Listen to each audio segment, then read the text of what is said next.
Diesel margins at 18-year lows and inventories rising quickly.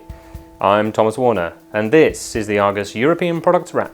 Last week's big story was diesel margins reaching their lowest level since 2002 as incoming cargoes from Asia combined with a seasonal downturn in economic activity here in Europe to soften the demand outlook. At least one 90,000-ton cargo is on its way into northwest Europe from Indonesia, which is typically a net importer of oil products.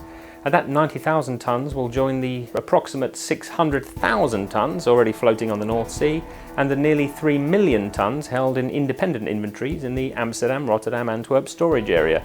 And those figures don't even include those volumes held behind refinery gates. The gas oil market appeared to be pricing in at least two other bearish factors beyond the high diesel inventories. Demand for heating oil cargoes is likely to be relatively low this year as domestic end users sought to refill their tanks earlier in the year in response to the price shock following the onset of the COVID-19 pandemic. And further cuts to aviation schedules this week further demonstrated the strong headwinds facing the jet fuel market.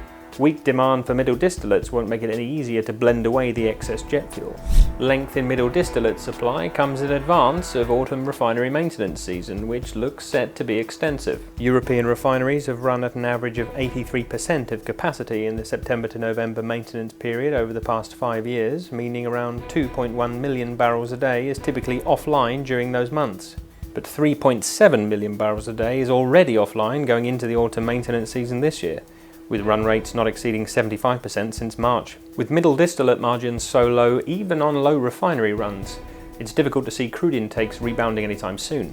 This week we'll be keeping a close eye on all that, as well as up-to-the-minute developments from the gasoline, VGO, fuel oil and naphtha markets.